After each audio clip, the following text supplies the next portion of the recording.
Good morning, student. Today I am going to explain the lesson 1 of class 9th science. Matter our surrounding.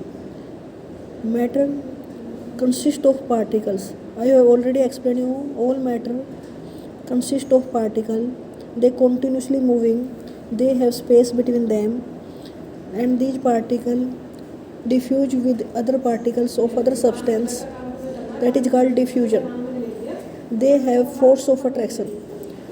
Now I am going to explain the state of matter. Matter is the substance which has volume and mass. कोई भी पदार्थ हमारे आसपास जिसके अंदर volume है और उसमें मास रखता है उसे हम क्या कहते हैं, मैटर। इसके कई तरह का मैटर पाया जाता है हमारे आसपास। किस फॉर्म में मेनली होता है? 3 फॉर्म है इसकी mainly: solid, liquid and gas. हमारे आसपास जो भी पदार्थ पाए जाते हैं या तो वो सॉलिड फॉर्म में है, जैसे चेयर, टेबल, पेन, पेंसिल, या लिक्विड फॉर्म में जैसे वाटर, हनी। गैस फॉर्म में जैसे ऑक्सीजन, कार्बन डाइऑक्साइड, एयर। तो हमारे आसपास जो भी पदार्थ है इन 3 फॉर्म में पाया जाता है। सबसे पहले हम सॉलिड स्टेट के बारे में बता रहे हैं आपको। सॉलिड स्टेट के लिए अगर हम कुछ चीज़ें कलेक्ट कर लें, लाइक एक पेन ले लिया, एक बुक, एक नीडल, सुई, पीस ऑफ वुडन, आपने एक वुडन स्टिक ले ली। क्या आप जब इनको तोड़ने की कोशिश करते हो ईजिली तोड़ सकते हो? नहीं, क्योंकि इनमें फोर्स ऑफ अट्रैक्शन ज़्यादा होता है, तो ईजिली नहीं तोड़ सकते। जब हम क्या इसकी शेप है वो हम आपस में इनको मिक्स करने की कोशिश करें, क्या ये मिक्स हो जाएंगे? नहीं होंगे, क्योंकि इनकी डेफिनेट शेप होती है। ये नहीं है कि पेन के अंदर बुक घुसा है तो हम पेन और बुक को अलग ना कर सकें। तो ये एक डेफिनेट शेप भी होती है। इनकी पर्टिकुलर बाउंड्री होती है कि यहाँ तक ये पेन है, ये पेंसिल है, तो आपस में मिक्स नहीं हो सकते अगर हम इन्हें मिक्स करें तो। They are capable of diffusing into each other. No, they are not easily diffuse with each other. वो ईजिली डिफ्यूज नहीं होते। तो हमें सॉलिड के बारे में क्या पता चला कि solid have a definite shape. Solid की डेफिनेट शेप होती है, डिस्टिंक्ट बाउंड्री। हम ये बता सकते हैं कि सॉलिड मान लो यहाँ से यहाँ तक उनकी एक बाउंड्री फिक्स होती है ऐसे करके, और अगर हमें उसकी शेप चेंज करनी हो तो हमें उस पर फोर्स लगाएंगे तो क्या उसकी शेप चेंज हो जाती है? नहीं। सॉलिड इवन ब्रेक डाउन हो जाता है। अगर हम चौक ले उसे तोड़ने की कोशिश करें तो वो टूट जाएगा, लेकिन उसकी शेप चेंज नहीं होगी इजीली। तो डिफ़िकल्ट है उसकी शेप चेंज करना, फोर्स लगाते हैं, इसीलिए उसे क्या बोलते हैं? रिजिड बोलते हैं। तो सॉलिड क्या है? रिजिड होते हैं। दूसरा, उनकी वॉल्यूम क्या है? फिक्स होती है, कि लंबाई, चौड़ाई, ऊंचाई, उसकी जो वॉल्यूम है वो फिक्स होती है सॉलिड्स की। रबड़ बैंड भी एक सॉलिड है। ये एक्सेप्शनल केस है कि इसे हम स्ट्रेच कर सकते हैं, खींच सकते हैं, लेकिन छोड़ने के बाद वो फिर से उसी पोजीशन में आ जाता है। इसी तरह शुगर या साल्ट लें तो उसके जो दाने हैं, अगर हम सिंगल क्रिस्टल लें तो उसकी फिक्स शेप होती हैं, लेकिन बहुत सारी शुगर लेकर किसी भी कंटेनर में डालेंगे तो वो उसी कंटेनर की शेप ले लेती है, शुगर हो या साल्ट हो। बोतल में डालेंगे तो बोतल जैसी दिखेगी, अगर उसे हम किसी जार में डालेंगे तो जार जैसी उसकी शेप हो जाती है, लेकिन उसका एक सिंगल क्रिस्टल की शेप फिक्स है।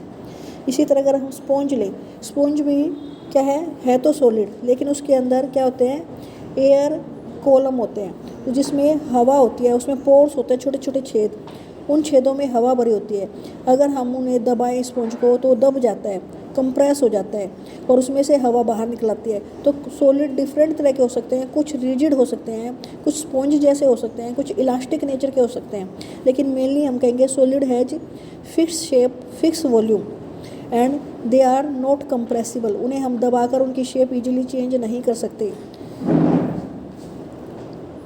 Liquid state, the liquid state second जो हमारा जो पदार्थ है लिक्विड स्टेट में पाए जाते हैं। लिक्विड स्टेट जैसे हम वाटर लें, कुकिंग ऑयल लें, मिल्क लें, जूस लें, सब ये कैसे हम जिस भी कंटेनर में उन्हें डालेंगे उसी की शेप ले लेते हैं। अगर हमने 15 मिलीलीटर जूस लिया, 15 मिलीलीटर मिल्क लिया, उन्हें डिफरेंट कंटेनर में डालते हैं, तो हर एक कंटेनर में रहेंगे तो वो 50 मिलीलीटर, लेकिन उसकी शेप चेंज हो जाती है। तो हम कह सकते हैं कि लिक्विड की शेप फिक्स नहीं होती, लेकिन उसका वॉल्यूम फिक्स होता है। दूसरा, they can flow, way flow करते हैं। अगर हम पानी नीचे डाल देते हैं तो वो बह जाता है। तो liquid can flow they change their shape, वो उनकी शेप चेंज हो जाती है according to container. They are not rigid, उनकी शेप चेंज होने के कारण हमने रिजिड नहीं कह सकते कि ये फिक्स नहीं है उनकी शेप। दूसरे, अगर हम solid can diffuse in the liquid and liquid also can diffuse into other liquid, solid दूसरे लिक्विड में मिक्स हो जाता है और लिक्विड के पार्टिकल भी दूसरे लिक्विड में डिफ्यूज हो जाते हैं, मिक्स हो जाते हैं। गैसेज भी लिक्विड में डिफ्यूज हो जाती है, जैसे ऑक्सीजन है, कार्बन डाइऑक्साइड है। डिफ्यूजन के बारे में मैंने बताया था, the mixing of particle of one material into the particle of other material on their own, अपने आप भी मिक्स हो जाते हैं, कई बार उन्हें घोला भी जाता है। तो ऑक्सीजन है, कार्बन डाइऑक्साइड है, ये गैसेज हैं जो आसानी से वाटर में डिफ्यूज हो जाती है। तो लिक्विड के अंदर सॉलिड भी डिफ्यूज हो जाता है। अगर हम सॉलिड, जैसे मान लो हमने चीनी ली और उसे पानी में घोला, तो ये क्या एग्जांपल है, solid diffusion in the liquid. शहद को पानी में घोला तो लिक्विड डिफ्यूज इनटू लिक्विड, तो लिक्विड लिक्विड में घुल गया। ऑक्सीजन और कार्बन डाइऑक्साइड भी इजीली पानी में घुली होती हैं, तभी तो एक्वेटिक एनिमल सांस ले सकते हैं। एक्वेटिक एनिमल को सांस लेने के लिए क्या चाहिए, ऑक्सीजन चाहिए। पौधे अपना खाना कैसे बनाएंगे, उसे कार्बन डाइऑक्साइड चाहिए, तो वो घुली हुई जो पानी में ऑक्सीजन और कार्बन डाइऑक्साइड घुली होती है, उन्हीं का प्रयोग कर कर ये एक्वेटिक एनिमल्स, जैसे कोई भी जहाँ उसमें फ़िश वगैरह है या एनिमल है पानी, या कोई पौधे हैं, वो इसीलिए जिंदा रह सकते हैं क्योंकि वहाँ पर गैसेज डिफ्यूज हुई होती है लिक्विड के अंदर। नेक्स्ट है gaseous state. Third one is gaseous state. जो हमारा मैटर है, जो पदार्थ है हमारा, वो कई गैसियस स्टेट में भी पाया जाता है। अगर हम किसी बैलून सेलर को देखें तो वो सिलेंडर में से कई बैलून फुला देता है उस गैस में। उस जो सिलेंडर है उसके अंदर गैस भरी होती है। अब एक एक्टिविटी करके देखते हैं हम।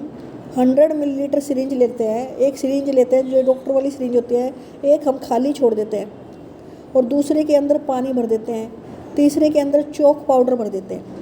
जब हम उसका ये पिस्टन है, जैसे ये पिस्टन है, इसको दबाएंगे तो जिसमें हवा भरी हुई है वो आसानी से बाहर आ जाएगा, पिस्टन आसानी से दब जाएगा जिसमें हवा है। लेकिन जिसमें वाटर है, वाटर भी हम इजीली इसको, पिस्टन को जब हम प्रेस करेंगे तो इजीली बाहर निकलेगा। लेकिन जिसमें हमने चॉक पाउडर भरा हुआ है, चॉक पाउडर सॉलिड होता है, वो भरा हुआ है, तो पिस्टन इजीली नीचे मूव नहीं करेगा। ये चीज़ हमें कंप्रेसिबिलिटी के बारे में बताती है कि गैसेज आर इजीली कंप्रेसिबल, वो इजीली आसानी से दबाई जा सकती हैं। Liquid is also compressible but less than solid. Solid बिल्कुल ही कंप्रेसिबल नहीं होते, सॉलिड इज नॉट कंप्रेसिबल, क्योंकि वो रिजिड होते हैं, उनकी शेप चेंज नहीं होती, उन्हें हम कंप्रेस करके उनके पार्टिकल्स पास नहीं ला सकते। तो गैसेज सबसे ज़्यादा कंप्रेसिबल होती हैं, उसके बाद लिक्विड और लिक्विड के बाद सॉलिड। गैसेज कंप्रेसिबल होती हैं, इसका फ़ायदा उठाकर हम लिक्विफाइड पेट्रोलियम गैस आपने सिलेंडरों में देखी है, अपने घर में फ्यूल के रूप में यूज होते हैं।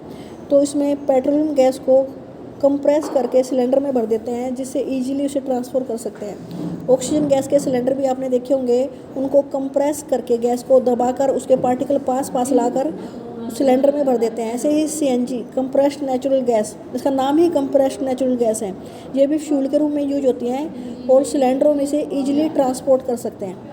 तो आपने कभी किचन में देखा होगा, जो खाना बनता है उसकी स्मेल बड़ी तेज़ी से हमारे तक पहुंचती है। जो किचन में खाना बनता है उसकी जो अरोमा है, उसकी जो स्मेल है, वो एयर के साथ मिक्स होकर डिफ्यूज होकर हम तक पहुंचती है। तो डिफ्यूजन गैस में गैस बहुत तेज़ी से डिफ्यूज होती है। Rate of diffusion of gaseous substance is more. Gas में गैस बहुत तेज़ी से डिफ्यूज होएगी, जबकि लिक्विड देर से डिफ्यूज होते हैं इन कंपैरिजन टू गैस, और सॉलिड उससे भी देर से डिफ्यूज होते हैं इन कंपैरिजन टू लिक्विड। तो इस तरह से इनका कंपैरिजन करेंगे तो गैस ज़्यादा जल्दी डिफ्यूज होती है, उनके पार्टिकल्स दूर दूर होते हैं। अगर हम इस पिक्चर को देखें, इस पिक्चर में ये सॉलिड के पार्टिकल हैं, पास है, लिक्विड के पार्टिकल थोड़ा गैप है और गैस के पार्टिकल बहुत ज़्यादा दूर दूर हैं, इनमें स्पेस ज़्यादा है। इन्हीं चीज़ों के कारण उनकी प्रॉपर्टीज भिन्न भिन्न होती है। तो जो गैस के पार्टिकल्स हैं दूर दूर होते हैं, हाई स्पीड से मूव कर सकते हैं। इस हाई स्पीड से मूव करने के कारण दे appear the pressure on the wall of container. जिस भी कंटेनर में उस गैस को भरेंगे उसकी दीवारों पर वे प्रेशर डालेंगे, और force per unit area on the wall of container is called pressure applied, जिसके कारण वो फूल जाता है। अपने गुब्बारे में जब हवा भरते हैं तो हवा के जो पार्टिकल हैं वो उस गुब्बारे की जो वॉल है, उसके दीवारें हैं, उस पर प्रेशर डालेंगे, जिसके कारण वो फूल जाता है। ओके स्टूडेंट, आज मैंने आपको सॉलिड, लिक्विड और गैस की प्रॉपर्टीज पढ़ाई हैं, उनमें आपस में कंपैरिजन बताया है, वो आपको रीड करना है।